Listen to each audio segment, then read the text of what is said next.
오늘 말씀의 제목은 모성애를 회복하는 교회가 되자라는 제목으로 2024년을 결산하는 수요 예배 말씀 전하도록 하겠습니다. 자, 오늘 우리가 살펴볼 사건 하나가 있습니다. 바로 열왕기상 3장 16절부터 28절에 나오는 사건이에요. 바로 하나님께 간절히 구해서 지혜를 받은, 하늘의 지혜를 받은 솔로몬이 했던 첫 번째 재판 사건을 기록하고 있는 내용이 열왕기상 3장 16절부터 28절이에요. 이것은요, 하나님을 믿는 성도들뿐 아니라 세상 사람들도 알고 있는 사건이에요. 솔로몬의 재판 유명하죠. 간단히 내용 말씀드리면, 한 집안에 두 창녀가 살고 있었어요. 3일 간격으로 아들을 낳았습니다. 한 어미가 자다가 자기 아들을 눌려 죽였어요. 그리고 다른 여자가 자기의 아들을 안고 자고 있는 사이에 자신의 죽은 아이와 그 산 아이를 바꿔치기 합니다. 산 아들을 빼앗긴 어미, 죽어 있는 그 아기가 자기 아기가 아닌 것을 알았거든요. 그래서 재판을 요청합니다. 두 여자 모두 산 아들이 자기 아들이라고 주장하죠. 3일 차이밖에 되지 않으니까 어떻게 주장하든 믿을 수밖에 없잖아요. 이때 솔로몬이 어떻게 판결합니까? 공평하게 산 아들을 반으로 쪼개어서 나눠주라 그랬어요. 이때 산 아들의 친어미가 이 아기 죽이지 말고 저 여자에게 주십시오.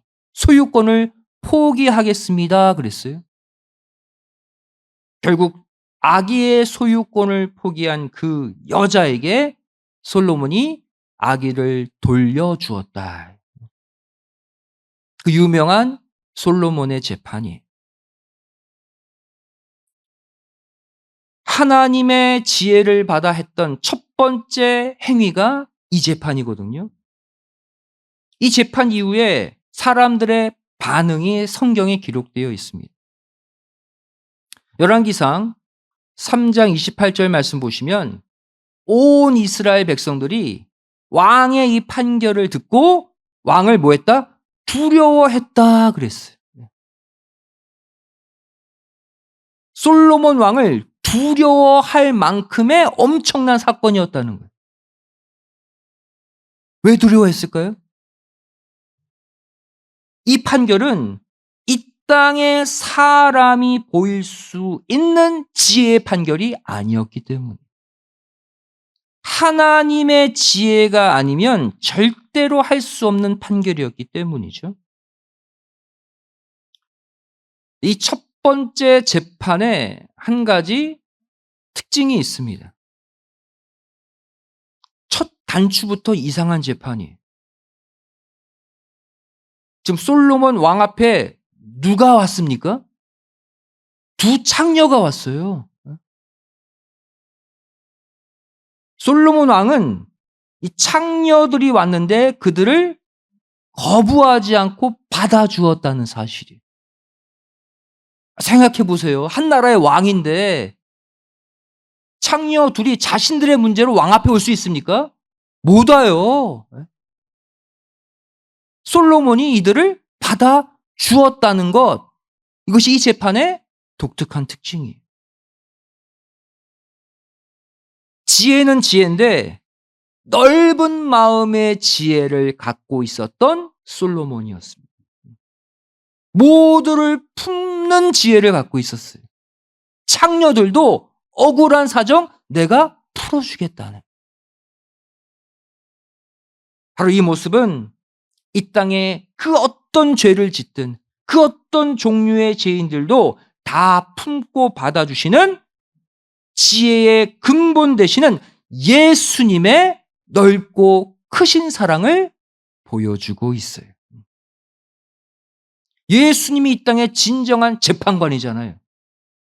모든 선과 악을 꿰뚫어 버리시는 분이 예수님 아닙니까? 다 받아주신다는 거예요. 그 예수님도.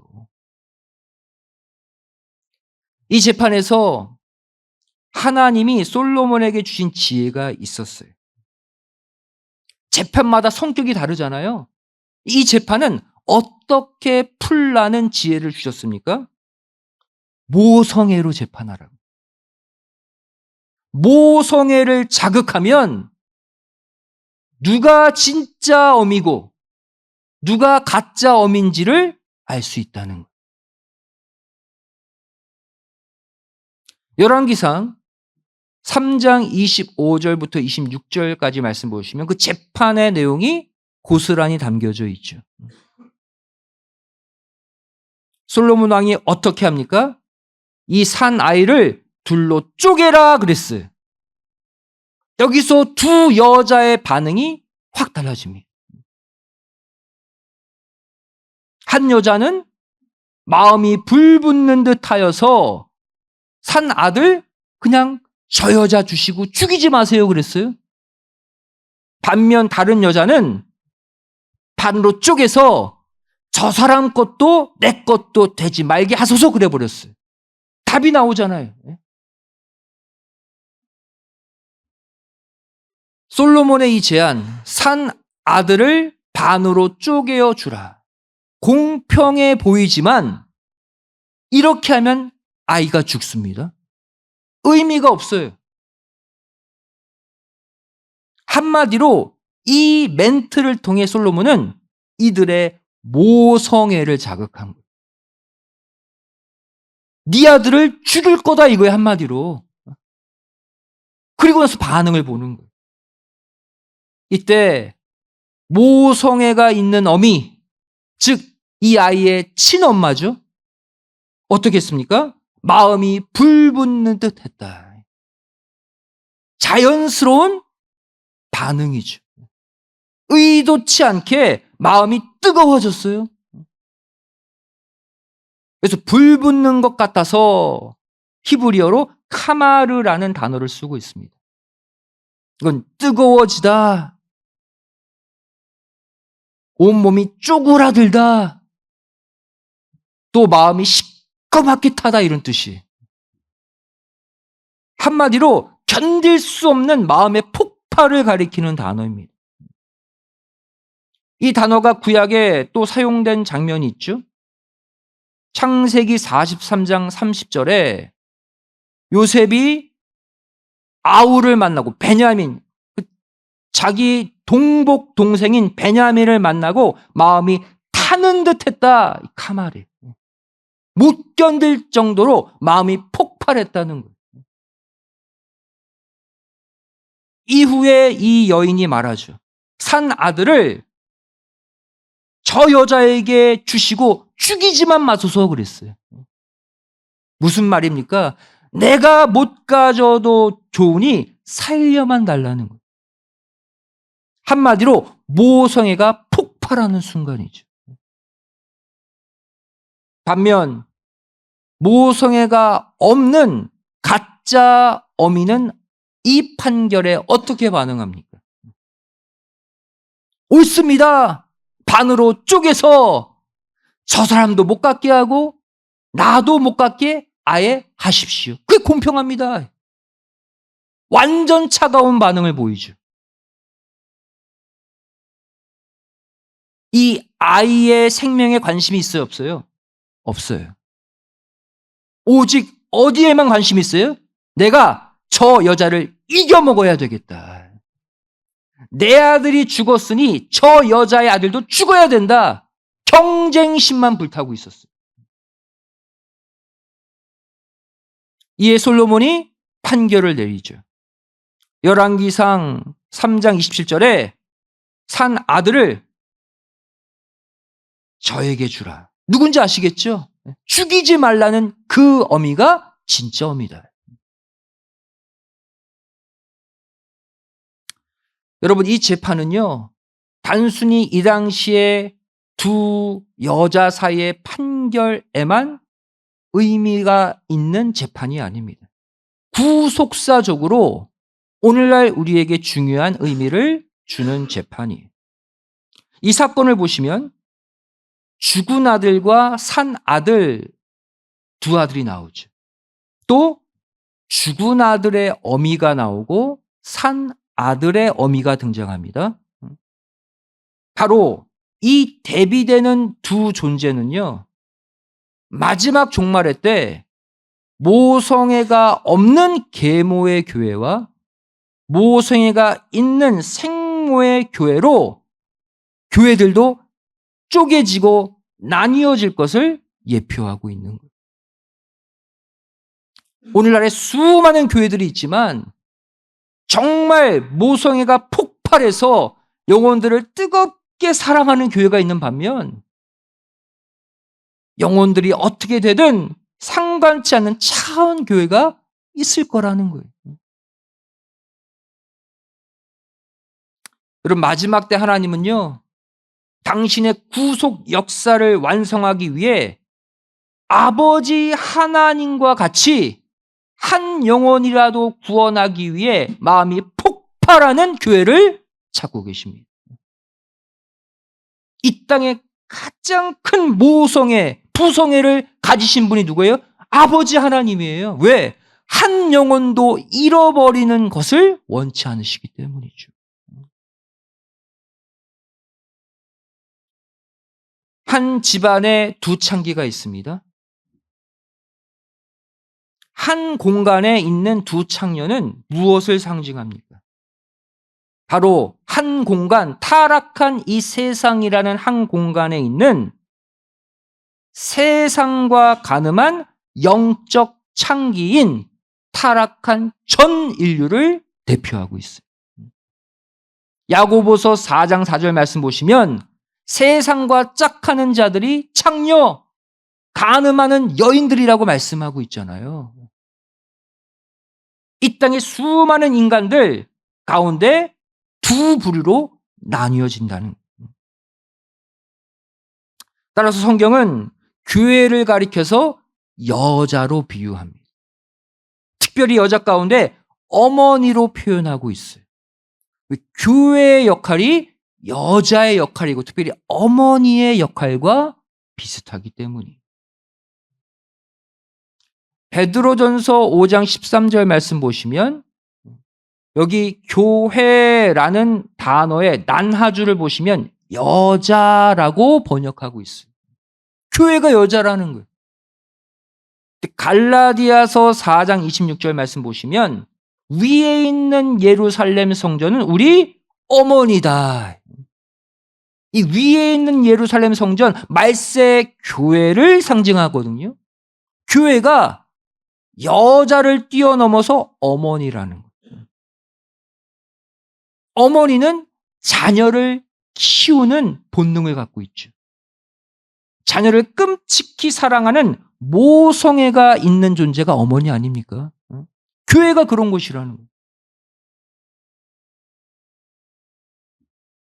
즉 마지막 때 참 어머니의 교회, 위에서부터 내려오는 예루살렘 사라를 가리키죠. 사라와 같은 교회가 있어야 할 것을 말씀하고 있죠. 그렇다면 마지막 때 모든 교회가 여자요, 어머니인데 그래서 중요한 것은 뭐냐? 과연 친모, 생모의 교회냐, 계모의 교회냐, 이것을 마지막 때 판단하시겠다는 거예요. 솔로몬의 재판은 마지막 종말의 교회에 대한 하나님의 재판을 보여줍니다. 어떠한 교회가 될 것이냐. 보겠습니다. 먼저 생모의 교회. 여러분 여기 여자분들 특히 자녀를 키워봤잖아요. 생모잖아요. 그 자녀의 입장, 자녀로 봤을 때 여러분 생모죠. 이 생모의 교회는요, 생모의 모습과 똑같아요. 말씀의 젖을 먹여서 성도들을 다시 태어나게, 다시 살아가게 하는 교회가 생모의 교회입니다. 그 말씀의 젖을 베드로전서 1장 23절은 이렇게 말씀하고 있죠. 너희가 거듭난 것이 다시 태어나야 된대요. 다시 출생해야 된대요. 두 번째 어머니로부터. 근데 그 두 번째 어머니로부터 다시 태어나는 방법이 뭐다? 하나님의 말씀으로다. 거듭남은. 즉 생모의 교회는 살아계신 하나님의 말씀을 공급해서 다시 영혼들을 예수님의 피 안에서 태어나게 하는 어머니들이라는 거예요. 올해를 마감하고 있는 우리 교회가 이 친모, 생모의 교회가 되어야 할 줄로 믿습니다. 우리에게 영혼을 향한 불붙는 모성애가 있어야 돼요. 또 말씀의 꼴을 먹일 수 있는 능력, 실력, 열정이 넘쳐나야 돼요. 그래야 교회가 살고 그래야 교회가 부흥합니다. 생모의 교회는 생모의 마인드를 가진 성도가 있는 교회예요. 보겠습니다. 산 아들에 대한 강력한 모성애가 있는 교회와 성도의 특징이 뭐냐? 우리가 오늘 살펴보고 있는 친모의 모습과 똑같습니다. 첫 번째, 이 생모는요, 아무리 피곤해도 일어나 말씀에 젖을 주는 교회. 오늘 열왕기상 3장 21절 말씀 보시면 이 산 아들의 어미가 어떠한 행동을 취합니까? 미명의 아침이라고도 번역하지만 새벽에 새벽, 이른 아침에 젖을 먹이려고 일어났다. 여러분, 생모는요, 아무리 피곤해도 새벽에 아이가 울면 깨어나 젖을 줍니다. 왜? 내 친아들, 친딸이기 때문이. 두 번째 생모의 교회의 특징이 뭡니까? 영혼을 살리기 위해 무슨 일이든 한다는 거예요. 열왕기상 3장 26절 말씀 보세요. 자신의 아들을 살리기 위해 생모가 어떠한 일까지 합니까? 내 아들에 대한 소유권을 포기할 테니 죽이지만 말라는 거예요. 내 권한, 내 권리를 포기해서라도 그 영혼을 살려내야겠다? 이게 생모의 교회, 생모의 마인드를 가진 성도예요. 세 번째, 생모의 교회와 성도의 특징이 뭡니까? 결국 승리예요. 결국 모성애가 없는 계모로부터 영혼들을 다 찾아옵니다. 왜? 하나님이 도와주시고 생모의 교회, 영혼들을 살리는 교회이기 때문에 그곳으로 보내주시는 거예요, 영혼들을. 열왕기상 3장 27절 말씀 보세요. 이 당시 판결의 권한을 갖고 있던 솔로몬 왕이 생모에게 아들을 주잖아요. 왕권을 가지고. 오늘날 지혜의 신 하나님께서 우리 교회가 생모의 교회가 되고 우리 성도들이 영혼들을 뜨겁게 사랑하는 생모의 성도들이 될 때 수많은 영혼들을 이 교회로 불러주실 줄로 믿습니다. 왜? 하나님 아버지 영혼 살려야 되니까. 결국 우리 교회가 부흥하는 비결은 바로 뭐예요? 모성애를 회복하면 돼요. 여러분, 내 친아들, 딸 키워봤잖아요. 어린 아기 얼마나 애지중지합니까? 스스로 못 다니고 못 먹으니까. 그러한 마음으로 영혼을 대하시라. 그러면 하나님이 더 많은 영혼 살리기 위해 여러분에게, 우리 교회에 그 영혼들 보내주실 줄로 믿습니다. 반면 똑같은 열왕기상 3장인데 모성애가 없는 여인이 나오죠.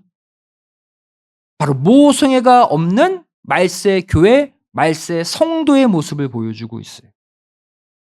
이들의 특징은 뭡니까? 첫 번째, 영혼을 세심하게 돌보지 않아요. 영혼에 별로 관심이 없어요, 한마디로. 이어져 볼게요. 열왕기상 3장 19절. 어처구니 없는 살인사건이 일어나죠. 자기 아들 누가 죽였어요? 3장 19절에 자신이 죽였어요, 자신이. 그것도 어떻게 해? 밤에 잠을 자는데 얼마나 편하게 잤는지 양손 양발 쭉 펴가지고 아들을 깔아뭉개 죽였어요, 자다가. 여기서 누무로라는 단어가 히브리어 샤카브입니다. 뜻이 뭐예요? 완전히 드러눕다예요. 여러분들 갓난 아기 데리고 옛날에 같이 잔 적 있잖아요, 그죠?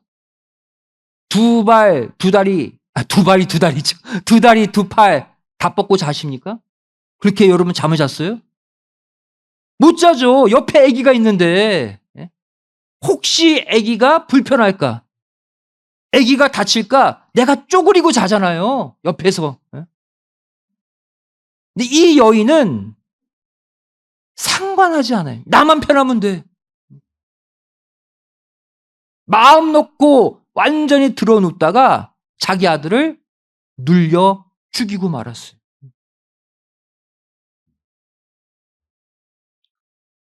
두 번째, 모성애가 없는 교회와 성도의 특징이 뭡니까?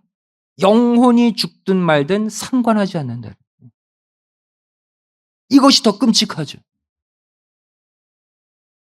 열왕기상 3장 26절에 이 여인이 뭐라고 얘기합니까? 죽이십시오. 저 사람 것도 되지 못하게, 내 것도 되지 못하게. 오늘날로 말하면 저 영혼이 상처받든 말든, 저 영혼이 살든 죽든 내가 이기는 게 중요하고, 내가 만족하는 게 중요하고, 내가 편한 게 중요하다. 모성애가 없는 교회, 모성애가 없는 성도의 특징이에요.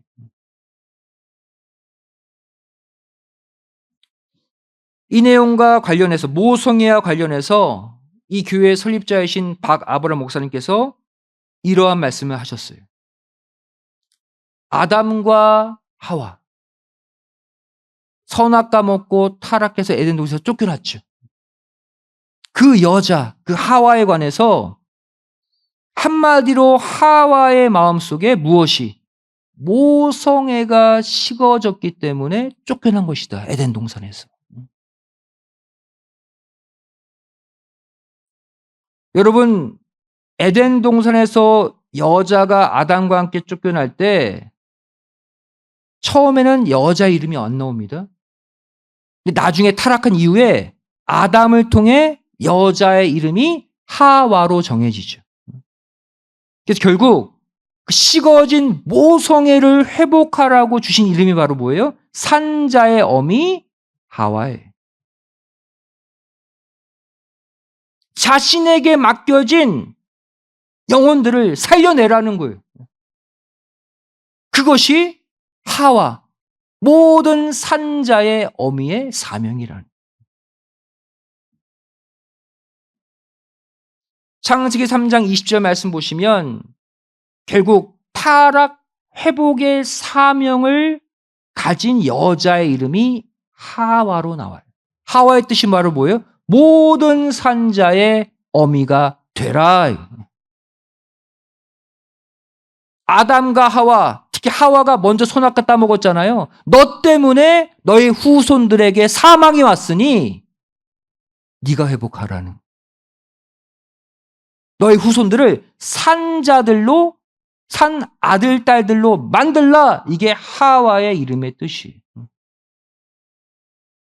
너에게서 태어난 아들, 자손들 제발 더 이상 죽이지 말고 살려내라는 사명의 이름이에요.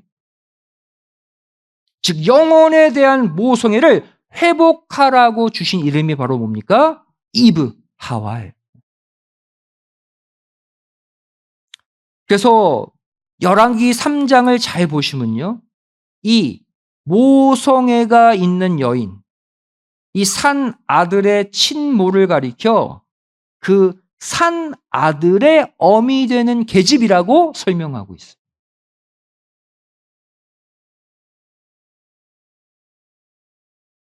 열왕기상 3장 26절 말씀 보시면 이 생모를 가리켜 산 아들의 어미 되는 계집 이렇게 표현하고 있죠. 산자, 산 아들의 어미 이런 뜻이에요. 이게 뭐예요? 이게 하와예요. 하와의 뜻이 바로 산자의 어미 아닙니까? 즉 오늘날 말세의 교회들은 모두 하와의 사명이 있다는 거예요.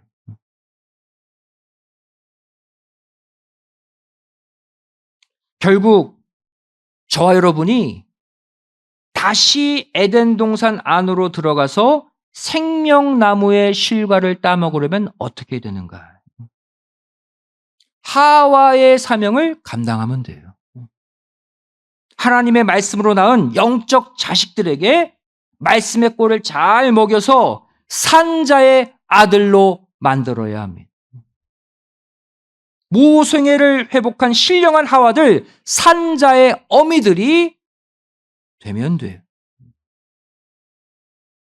따라서 성경은 아담과 하와를 가리켜서 그리스도와 교회의 관계다라고 설명하고 계신 거예요. 에베소서 5장 31절 32절에 말씀하고 있죠. 이러므로 사람이 부모를 떠나 그 아내와 합하여 그둘이 한 육체가 될지니 어떤 내용이에요? 창세기 2장 24절 아담 하와에게 하신 말씀이에요.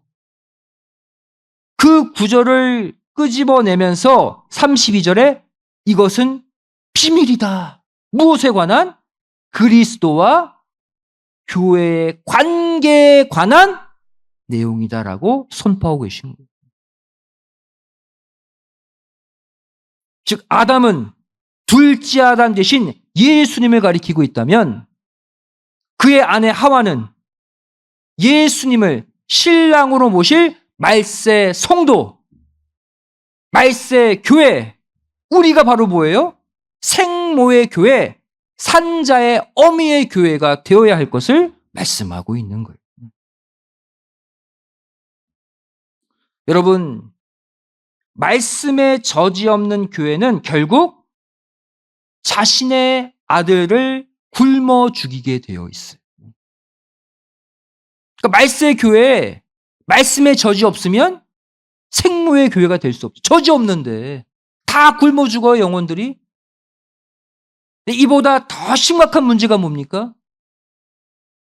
아무리 말씀의 저지 풍부하다 할지라도 연약한 영혼, 연약한 자신의 영적 아들 위에 누워서 그 아들이 깔려 죽게 하는 어미가 되어서는 안 된다는 거예요. 내가 편한 대로 행동하고 내 감정대로 말 터뜨리고 그러면 연약한 영혼들이 그 말과 행동에 깔려 죽는 거예요. 바로 이것은 모성애가 없는 교회, 성도의 모습이라는 사실이에요. 성도 여러분, 우리가 교회 부흥을 꿈꾸고 있잖아요. 교회가 부흥하려면 다른 게 없습니다. 우리 안에 연약한 영혼들, 내가 영적 어미가 되고 연약한 영혼들이 내가 키워야 될 아들 아니에요? 딸 아닙니까? 그들을 끌어안을 수 있는 따뜻한 모성애가 나에게서 나와야 돼요. 모성애가 있는 성도가 있는 교회가 모성애의 교회예요. 그 교회에 들어오는 영혼들은 다 살아나는 거예요. 그것이 바로 뭐예요? 마지막 때 그리스도를 신랑으로 모시는 말세 교회 하와의 사명입니다. 여러분들 내 육신의 자녀들 키워왔잖아요. 갓난 아기 얼마나 세심하게 다른 것 다 팽기치고 그 아기에 얼마나 몰입하면서 키워왔어요. 그 마음으로 새로운 영혼들, 연약한 영혼들, 정말 성장해야 될 영혼들, 그들에게 따뜻한 케어, 모성애를 발휘할 수 있는 그러한 성도들이 되시기를 부탁드리겠습니다. 그래서 베드로전서 5장 3절은 말씀하고 있어요. 너에게 맡겨진 영혼들, 내 자녀죠. 영적 자녀들에게 주장하는 자세로 하지 말고 그들의 본이 되라. 말보다는 행동이 앞서는 자들이 되라는 거예요. 나의 배려와 사랑으로 영혼들의 마음이 녹아지게 만들고 그 영혼이 나의 따뜻한 사랑을 먹고 자라게 만들라는 거예요. 여러분, 올해가 가기 전에 저와 여러분 안에 모성애, 영혼들을 뜨겁게 사랑하는 그 마음이 폭발하셔서 우리가 모성애가 충만한 성도 교회가 된다면 하나님 아버지께서는 이 땅의 수많은 교회들 가운데 우리 교회에 수많은 영혼들을 보내주실 줄로 믿습니다. 올해가 가기 전에 영혼을 사랑하는 마음, 모성애를 다 회복하셔서 내 주변의 영혼들을 다 세우고 살려내는 진정한 영적 하와들이 다 되시기를 주님의 이름으로 간절히 축원드리겠습니다. 기도하시겠습니다.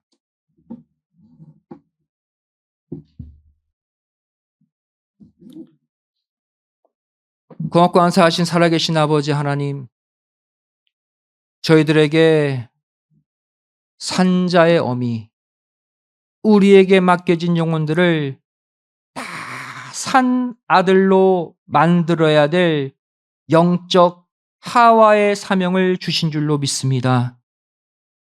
올 한 해를 살아오면서 아버지 하나님이 가장 기뻐하시는 일, 새로운 영혼들, 연약한 영혼들을 돌보고 살피고 세우는 그 일에 얼만큼 애써왔습니까? 내 가정, 내 직장, 내 육신적 자녀만 챙기며 살진 않았습니까? 이제 우리의 마음에 신령한 모성애를 아버지 하나님 듬뿍 허락하여 주시어서 어떠한 영혼이든 살려내고 어떠한 영혼이든 구원해내는 생모의 교회, 생모의 성도들로 저희를 거듭나게 하여 주시옵소서.